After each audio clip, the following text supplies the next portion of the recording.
করি জেগে পড়েছিল সকলে ডাকে সতী আর এলো দিল দায়রাই যত সখীগণ জটিলা কুটিলা সকলকে খেয়ে দিল, সকলে খাইয়ে দিল, কিন্তু মনে রাখবেন রাধারানী কিন্তু খায় না।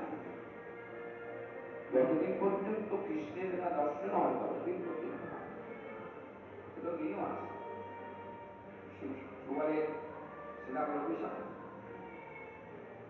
নিজে খায় মায়া তো ভুলে গেছে রাধা নিজে খায় নাই, একসঙ্গে বসে আছে, দেখছেন রাধা নিয়ে খাচ্ছে, কিন্তু মায়া মায়ার দ্বারা ভগবানের দ্বারা কি যোগের মায়া দ্বারা, যোগের মায়ার দ্বারা লীলা করছেন রাধারানী, যে দেখতে পাচ্ছেন রাধারানী খাচ্ছে, একসঙ্গে বসে একসঙ্গে পড়ে গেছে, রাধারানী খায় নাই, এই ভাগবত বলছে।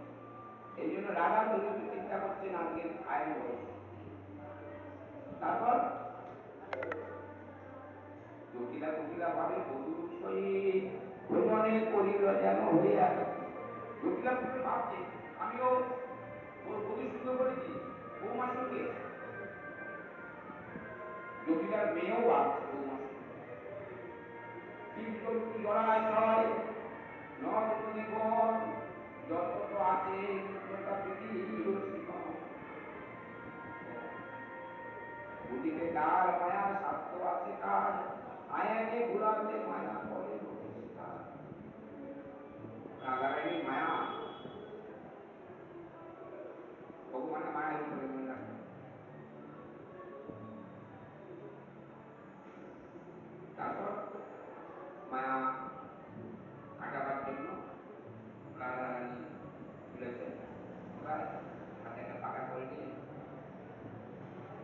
গরমকাল তো একটু সামনেটা হাওয়া করছে, এটা অধিকতা সিদ্ধ দরকার। রাধারানীকে বলে দিতে হবে, আমাদের বলে দিতে হবে পাকানো গো। রাধারানী বলে